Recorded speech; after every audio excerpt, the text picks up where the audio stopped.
नमस्कार, आप सुन रहे हो जॉब वैकेंसी टैंक। जब भी कोई टीचिंग, नॉन टीचिंग और गवर्नमेंट जॉब का रिक्रूटमेंट का नोटिफिकेशन आता है, हमारा काम है सबसे पहले आप तक नोटिफिकेशन पहुंचाना। आज का जो नोटिफिकेशन है वो आपका असिस्टेंट प्रोफेसर के लिए, एसोसिएट प्रोफेसर के लिए और प्रोफेसर के लिए रिक्रूटमेंट का नोटिफिकेशन है। यह सेंट्रल यूनिवर्सिटी है, आपका परमानेंट असिस्टेंट जॉब रहेगा। तो चलिए देखते हैं कौन से के लिए आपको अप्लाई किया जाएगा, क्या एप्लीकेशन फ़ीस होगा। स्किप करोगे तो मिस कर जाओगे। तो जैसे कि आप देख पा रहे हो, देखिए असिस्टेंट प्रोफेसर के लिए आपके इधर आपको वैकेंसी दिया हुआ है। वेरियस सब्जेक्ट के लिए इधर वैकेंसी दिया हुआ है। ओके, तो अगर आपको देखोगे तो साइड में ही आपको अप्लाई ऑनलाइन का ऑप्शन भी मिलेगा। उसके साथ साथ अगर थोड़ा सा देखोगे तो इधर से आपका प्रोफेसर के लिए जो भी आपको दिया हुआ है उसके लिए अप्लाई ऑनलाइन कर सकते हो। एसोसिएट प्रोफेसर के लिए भी आपका वेरियस सब्जेक्ट दिया हुआ है, उसके लिए डायरेक्टली अप्लाई ऑनलाइन कर सकते हो। असिस्टेंट प्रोफेसर के लिए भी कर सकते हो। तो चलिए पीडीएफ में जाके देखते हैं। जैसे कि देख पा रहे हो, देखिए मैं हमेशा कहता हूँ आपको एडवर्टीजमेंट नंबर हमेशा नोट कीजिएगा, क्योंकि आपको ये इंपॉर्टेंस होता है। CURAJ/R/F.141/2022/2711। ओके, तो जैसे कि आप देख पा रहे हो, आपका जो असिस्टेंट प्रोफेसर के लिए आपका टीचिंग एंड नॉन टीचिंग का आपका पोस्ट दिया जा रहा है।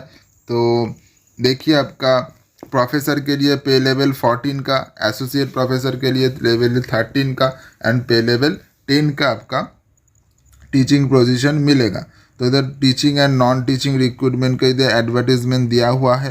तो ये कहाँ से दिया हुआ है? ये दिया हुआ है सेंट्रल यूनिवर्सिटी ऑफ राजस्थान से दिया हुआ है। ठीक है, तो इसका जो आपका देख पा रहे हो, देखिए आपका लास्ट डेट ऑफ एप्लीकेशन देखिए 3 दिसंबर को दिया जा रहा है। तो 3 दिसंबर के बाद आपका अप्लाई नहीं कर सकते। तो अभी टाइम है, आप ध्यान से पढ़ के आप एप्लीकेशन कर सकते हो। ठीक है, तो ये आपका पूरा नोटिफिकेशन है सेंट्रल यूनिवर्सिटी ऑफ राजस्थान से। 19/10 को यह नोटिफिकेशन जारी हुआ था। उसके साथ साथ आपको जैसे कि देख पा रहे हो, आपका professor, associate professor, assistant professor, उसके साथ साथ internal audit assistant professor, language gym trainer के लिए आपको इधर ऑफर किया जा रहा है। अगर कोई भी अगर इंटरेस्टेड होते हो तो अप्लाई कर सकते हो। तो चलिए एलिजिबिलिटी पर पहले देख लेते हैं। और इसके अंतर्गत आपका जो भी सब्जेक्ट है, आर्किटेक्चर, आर्थ science, life science, commerce, management, humanities, mathematics, statistics, computer science, social science, sports, physical science, education, engineering and technology, सभी के अंतर्गत आपका डिवीज़न करके दिया हुआ है। आप अपनी एंड से देख लीजिएगा कहाँ पर क्या वैकेंसी है, कौन से कैटेगरी में क्या है। ठीक है, तो इधर आपका पूरी डिटेल्स दिया हुआ है। आपका इंटरनल ऑडिट ऑफिसर के लिए आपका क्या रहेगा, ऑफिसर्स के लिए, और आपका जिम ट्रेनर के लिए भी दिया हुआ है। Graduate from any recognise Indian university, BEd 5 years का एक्सपीरियंस होना चाहिए। और अगर आप देखोगे तो आपको फिर से एलिजिबिलिटी पर ले आते। तो डिटेल्स ऑफ प्रोफेसर के लिए अगर देखोगे तो आपको जैसा आपका रहता है 8 ईयर्स तक आपको अप्लाई करना होता है। 8 ईयर्स तक आपका टीचिंग एक्सपीरियंस होता है, तो आप अप्लाई कर सकते हो। तो सबसे पहले हम असिस्टेंट प्रोफेसर के लिए आपको एलिजिबिलिटी देख लेते हैं। तो अगर देखोगे असिस्टेंट प्रोफेसर के लिए तो मास्टर डिग्री में आपका 55% मार्क्स होना चाहिए, एटलीस्ट आपका नेट क्लियर होना चाहिए UGC का।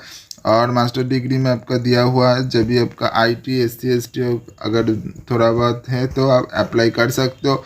उसके साथ का आर्किटेक्चर का अगर देखो, बैचलर्स डिग्री इन आर्किटेक्चर और equivalent to BArch and master degree in architecture, तो आप अप्लाई कर सकते हो 55 मार्क्स के साथ। तो जैसा आपका एलिजिबिलिटी रहता है तो वो भी इधर दिया हुआ है। ठीक है, तो जैसा आपका सेम रहता है वैसे ही आपका असिस्टेंट प्रोफेसर के लिए जो रिक्रूटमेंट का एलिजिबिलिटी है वैसे ही सेम इधर भी क्राइटेरिया दिया गया है। तो अगर आप देखोगे तो इधर आपका ये टर्म्स एंड कंडीशन कुछ दिया हुआ है, अपनी एंड से पढ़ लीजिएगा।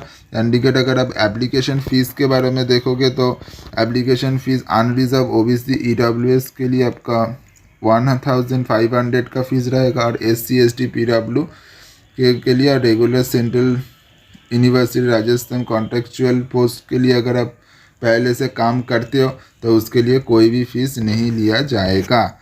ठीक है, तो चलिए अब देखते हैं आपको अगर अप्लाई करना चाहते हो तो कैसे अप्लाई करोगे, कहाँ से नोटिफिकेशन मिलेगा, कैसे डाउनलोड करोगे। चलिए अगर आप ऑफिशियल वेबसाइट पे आते हो तो सेंट्रल यूनिवर्सिटी ऑफ राजस्थान का आपका ऑफिशियल वेबसाइट को कुछ ऐसा इंटरफेस देखने को मिलेगा। इधर आपका न्यूज़, इवेंट, अचीवमेंट, एडमिशन इधर देखने को जैसे कि देख पा रहे हो आपको मिल रहा है। तो इधर आपको जो स्क्रॉल डाउन होता नज़र आ रहा है, देख पा रहे हो, ठीक है। तो ये जो न्यूज़ एंड इवेंट पर जो देख पा रहे हो आपको एडवर्टीजमेंट नंबर ऑफ 2711 डेटेड, तो इधर आप क्लिक करोगे तो आपको एक नया पोर्टल ओपन हो जाएगा। तो जैसे कि देख पा रहे हो आपका dated 1945 teaching and 2 non teaching position. तो अगर आप इस लिंक पर अगर फिर से क्लिक करते हो तो आपको और एक रिक्वायरमेंट का नोटिफिकेशन और देखने को मिल जाता है। जैसे कि इधर देख पा रहे हो एडवर्टीजमेंट नंबर, फिर से इधर आपको क्लिक करना पड़ेगा। फिर अगर आप क्लिक करते हो तो आपको ये पूरा डिटेल्स देखने को मिलेगा। अप्लाई ऑनलाइन का आपका ऑप्शन मिलेगा। हार्डवेयर पोजीशन के लिए आप अप्लाई ऑनलाइन कर सकते हो, ठीक है। जैसे कि देख पा रहे हो आपका असिस्टेंट प्रोफेसर में पहले ही आपको दिखाया था कौन से पोस्ट के लिए किधर दिया हुआ है। इधर से भी आप देख सकते हो। और उसके साथ साथ अगर आप चाहो तो इधर से एडवर्टीजमेंट डिटेल्स जो दिया हुआ है, एडवर्टीजमेंट डिटेल्स डाउनलोड करोगे तो पूरा PDF आपको डाउनलोड हो जाएगा। तो अपनी एंड से देख कर आप अप्लाई कर सकते हो, ठीक है। तो हम ऐसे ही वीडियो लाते रहते हैं। अगर आप इंटरेस्टेड होते हो तो आप ज़रूर अप्लाई कीजिएगा। और थैंक यू, धन्यवाद, नमस्ते।